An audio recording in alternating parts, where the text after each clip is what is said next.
तो जैसा प्रेडिक्ट किया था कि Manchester City will win against Manchester United in the Manchester derby at Old Trafford, वही हो गया।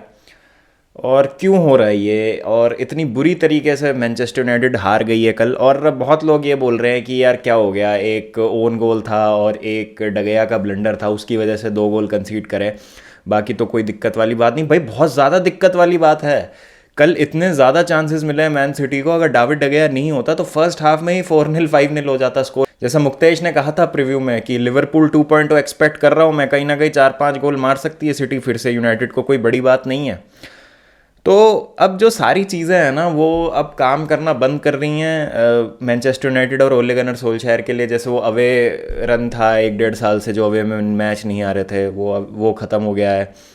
मैनचेस्टर सिटी से पिछले 4-5 डार्बीज़ में बहुत अच्छा रिकॉर्ड था यूनाइटेड का, वो अब ख़त्म हो गया है।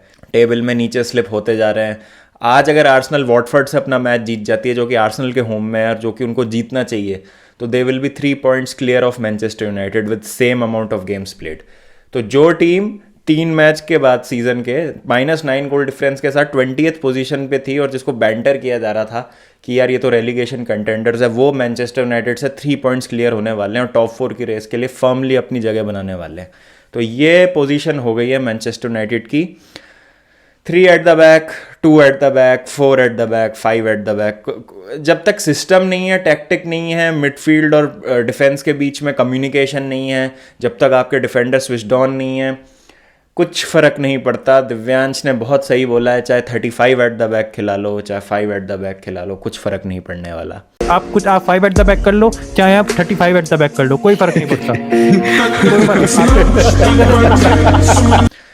कल के मैच की मैं थोड़ी सी बात करूं अगर, तो आपको थोड़ा सा मैं एक चीज़ को नोटिस कराना चाहता हूं। अगर हम पहले गोल पे चलें, तो पहले गोल की बात करें अगर, तो ये काइल वॉकर यहाँ पे हैं जिन्होंने ये बॉल पिंग किया है सीधा यहाँ फोर्डन और ये गुंडोगन के एरिया में, यहाँ कहीं बीच में इस एरिया में बॉल को पिंग करना चाह रहे हैं।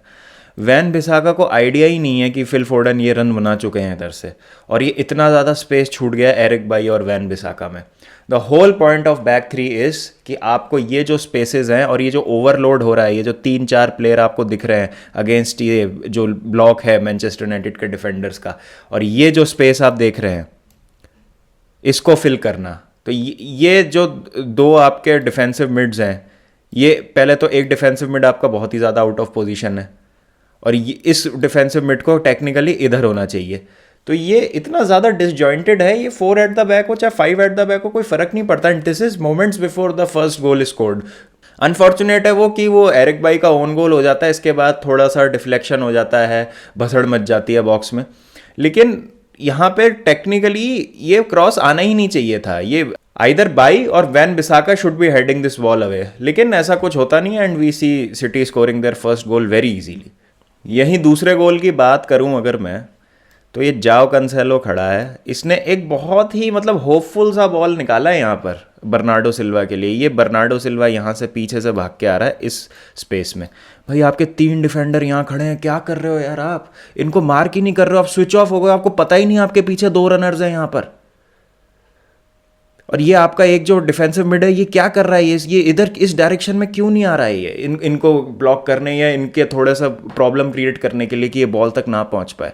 वो अलग बात है कि वो डगया ने बॉल को स्पिल कर दिया नियर पोस्ट पे और मतलब रोक सकता था वो बॉल को, लेकिन बर्नार्डो सिल्वा को उस बॉल तक पहुंचना ही नहीं चाहिए था। ये कोई बॉल थोड़ी है जो आप 3 सेंटर बैक के ऊपर से इतनी आसानी से निकाल दोगे और बर्नार्डो सिल्वा उसको टैप इन कर देगा अंदर गोल के।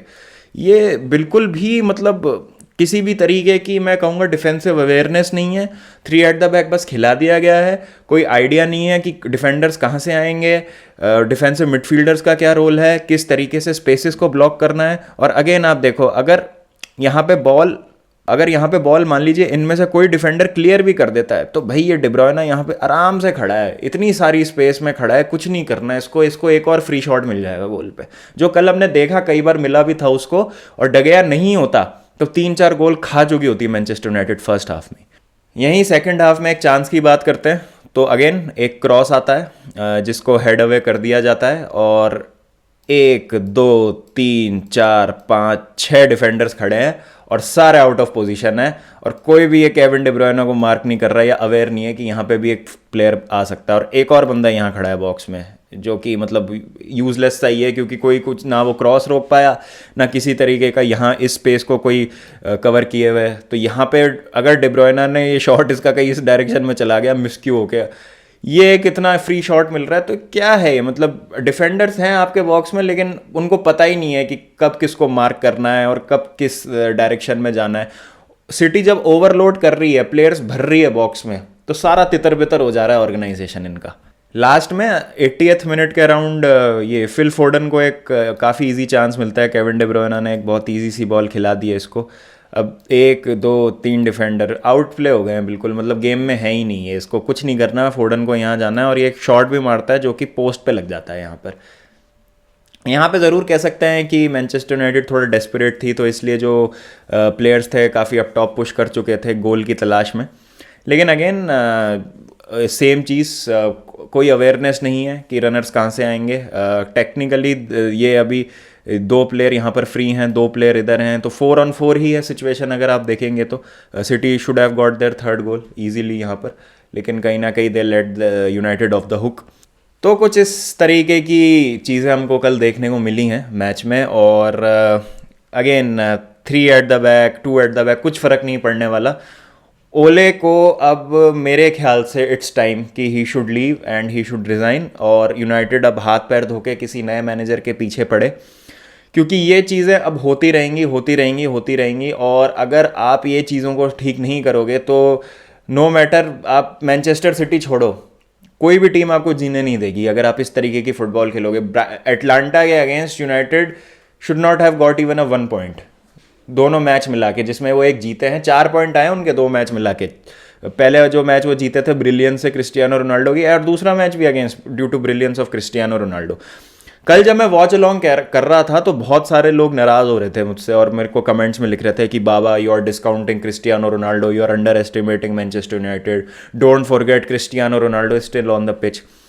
भाई Cristiano Ronaldo is a great player, he is a huge player for Manchester United and world football right now, लेकिन क्या हम रोनाल्डो से बार बार एक्सपेक्ट कर सकते हैं कि वो सेम चीज़ इतने बड़े स्टेज पे आके डिलीवर करते रहेंगे जहां पर सिस्टम इतना ख़राब है? क्या क्रिस्टियानो अपने बॉक्स से ले जाकर 11 प्लेयर्स को ड्रिबल करके एक गोल मार सकता है अकेला? नहीं मार सकता, वो हर मैच में नहीं कर सकता ये। कल एक चांस मिला भी था क्रिस्टियानो को, और दैट वाज अबाउट इट, बस वो एक चांस मिला जो एडरसन पे डायरेक्ट मार दिया, 0-0 पे वो चांस मिला था, 1-0 हो जाता तो शायद कुछ हमको मैच में देखने को मिलता, लेकिन उसके अलावा कुछ नहीं मिला।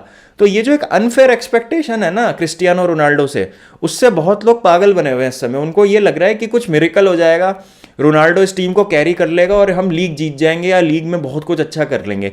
आप कब कॉम्पिटिशन जीत सकते हैं? क्रिस्टियानो रोनाल्डो आपको सेमीफाइनल क्वार्टर फाइनल तक ले जा सकता है चैंपियंस लीग के, आपको एफए कप का फाइनल जिता सकता है क्रिस्टियानो रोनाल्डो।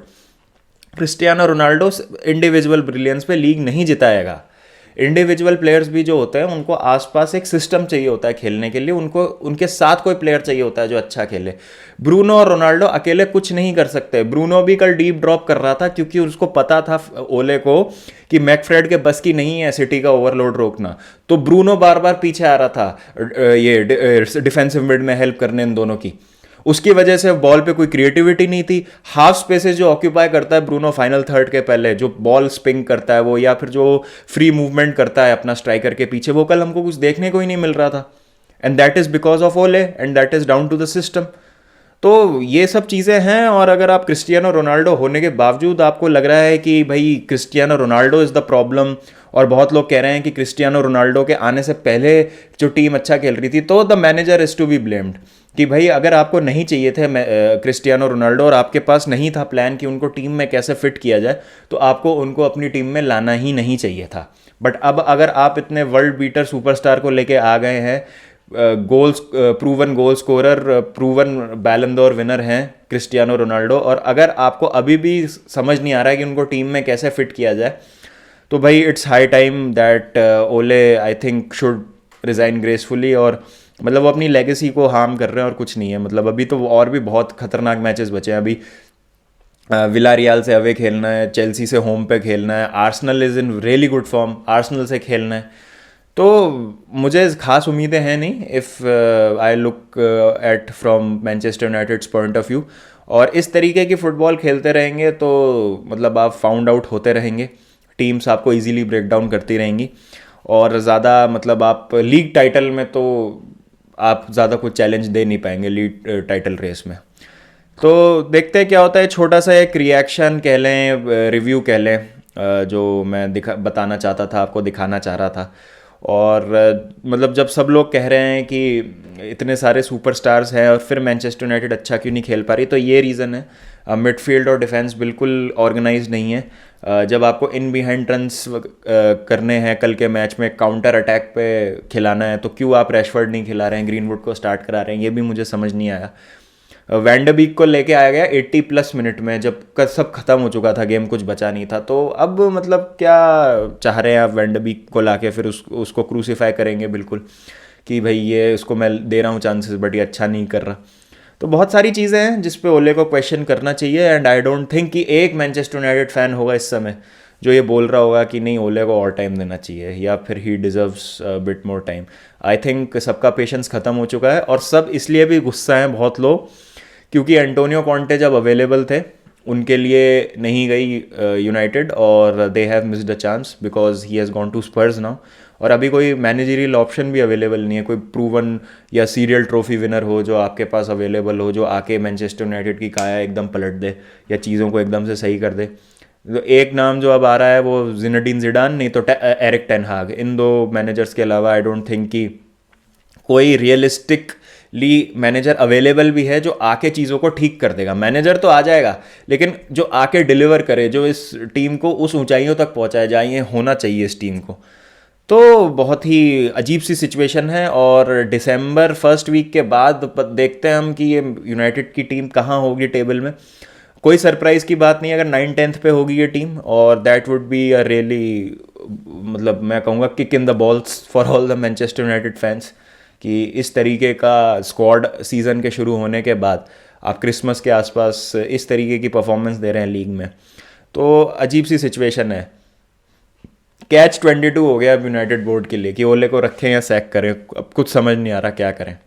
तो guys please let me know in the comment section, आपको क्या लगता है कि क्या अप्रोच होनी चाहिए मैनचेस्टर यूनाइटेड बोर्ड की, और अब ओले नहीं तो कौन, और ओले को सैक कर भी देंगे तो आएगा कौन, और आ सकता है क्या कोई रियलिस्टिकली। तो ये सब बातें हैं। तो देखते हैं दोस्तों क्या होता है आगे। गेम वीक का रिव्यू करूंगा मैं डिटेल में कल, और होपफुली एक पावर पैड पैनल होगा हमारे साथ। चेल्सी ड्रू अगेंस्ट बर्नली, थोड़ा सा पिंच हुआ वो draw, 2 points, easy 2 points given away, drop कर दिया वो मैच। अच्छा खासा जीतना चाहिए था, but again as we know clinical नहीं होते हैं आप, तो आपको जो प्राइस है वो पे करना पड़ता है उसका, और कल चेल्सी ने वही किया एग्जैक्टली। तो एक थोड़ा सा जो कुशन मिला था वो अब वापस मतलब नलीफाई हो गया कहीं ना कहीं। तो बात करेंगे डिटेल में उसकी, और भी बाकी जो मैचेस हैं उसकी। नॉर्विच ने हरा दिया ब्रेंटफोर्ड को, अमेजिंग 2-1 विन। तो देखते हैं, सब मैचेस को डिटेल में डिस्कस करेंगे। तो मिलेंगे दोस्तों नेक्स्ट वीडियो के साथ, जब तक अपना ध्यान रखें, take care and peace out.